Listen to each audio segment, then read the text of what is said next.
आज आपण बनवणार आहोत महाराष्ट्रीयन पद्धतीने बनवलेली भरलेली शिमला मिरची। आजच्या रेसिपीसाठी लागणारं साहित्य शिमला मिरची घेतली आपण। साधारणतः ही अशी छोटी आणि पातळ सालीची शिमला मिरची असते, ती घ्यायची असते। भरून केलेली शिमला मिरचीसाठी ही अशी शिमला मिरची घ्यायची असते। छोट्या छोट्या म्हणजे त्या शिजतात पण पटकन। त्यासाठी लागणारं साहित्य घेतले आपण 1 वाटी शेंगदाणे, एक वाटीला साधारणतः कमी असलेलं मी बेसन पीठ घेतलंय, ते पण थोडंसं गुलाबीसर भाजून घेतलेलं आहे, जेणे त्यातला कच्चापणा निघून जावा। तेल घेतलेलं आहे मी, जे ह्या सारणामध्येच आपल्याला यूज करायचे। भाजीसाठी आपण दुसरं यूज करणार आहोत। 1 चमचा लाल तिखट, 2 ते 3 चमचे साधारणतः तीळ पण घेतलेत मी, अर्धा चमचा हळद, चवीनुसार मीठ, घरगुती काळा मसाला, हा गोडा मसाला घेतलाय मी, आणि कोथिंबीर मूठभर आणि 8 ते 10 लसणाच्या पाकळ्या। आता हे सगळं साहित्य जे आहे ते आपण थोडंसं मिक्सरमधनं आपण भरडून घेणार आहोत, जेणेकरून आपल्याला ही भरलेल्या शिमला मिरचीचं सारण तयार करून घ्यायचंय। तर चला आता आपण याचं सारण तयार करून घेऊया। मिक्सरचं भांड घेतलंय, त्यामध्ये 1 वाटी शेंगदाणे आपण टाकून घेणार आहोत, 7 ते 8 लसणाच्या पाकळ्या आहेत, 1 वाटी साधारणतः 1 वाटीला कमी अशी छोटी तीळ घेतलेत। यातच मी आता थोडीशी कोथिंबीर, हे सगळं आधी आपण वाटून घेऊया। थोडंसं जाडसरच वाटण करायचंय। आपण जे सारण वाटून घेतलंय ते आता काढून घेऊया।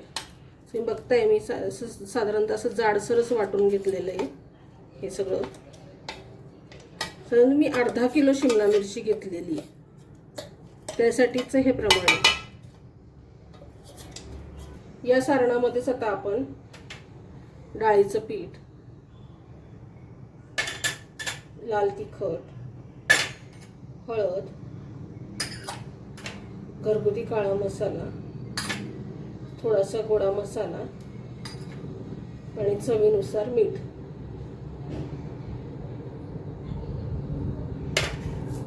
आणि थोडंसं आपण यामध्ये सुद्धा तेल टाकणार आहोत। हे तेल आपण याच्यासाठी टाकतो की सारणाला चांगली बाइंडिंग येते, आणि ह्या पद्धतीने सगळं मिक्स करून घ्यायचं।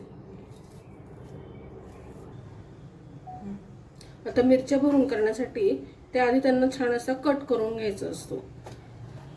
मी साधारणतः फक्त 2च असे याच्यामध्ये कट करते। यामध्ये जास्त काही मिरची हे नसते, काय म्हणतात, बिया नसतात जास्त, त्यामुळे, आणि ह्या पटकन शिजतात म्हणून ह्या छोट्या छोट्या आणि पातळ सालीच्या शिमला मिरची ज्या असतात त्या घ्यायच्या। या पद्धतीने मी सगळ्या मिरच्या आता कट करून घेते। पद्धतीने हे सारण तयार झालं आपलं मिक्स करून। आता आपण ह्या कट केलेल्या शिमला मिरचींमध्ये आपण एक एक करून आता हे छान असं भरून घ्यायचंय।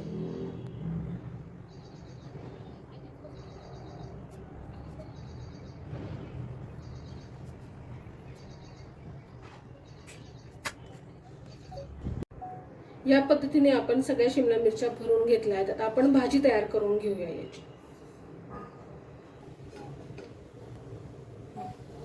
कढई आपण तापत ठेवली होती, साधारणतः 2 चमचे आपण यामध्ये तेल टाकून घेणार आहोत। तर आपलं तेल तापलंय, यामध्ये एक एक मिरची लावून घ्यायची।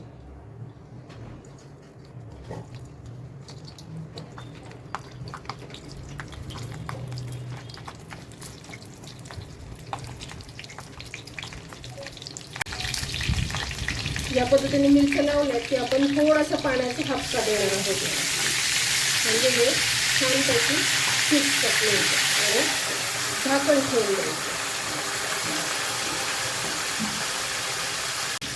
साधारणतः आपण 15-1 मिनिट आपण त्याला वाफेवर शिजू देऊ आणि नंतर पलटी मारू।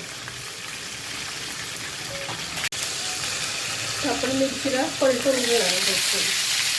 तुम्ही बघत असाल मस्तपैकी वाफ आली आपल्या मिरचीला।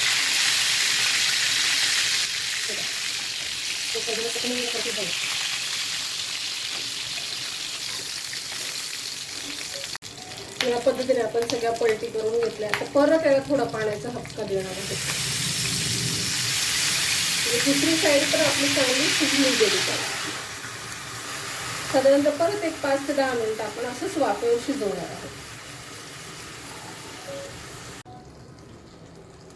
आपली आता आपण बघणार आहोत भाजी झाली तर छान मस्तपैकी आपली शिमला मिरची शिजलेली आहे ती आपण चेक करणार. ती फुटते साधारणतः म्हणजे या पद्धतीने, म्हणजे शिमला मिरची आपली झाली. आता आपण सर्व करून घेऊया. आपली शिमला मिरची रेडी झाली आहे, आपण आता काढून घेऊया.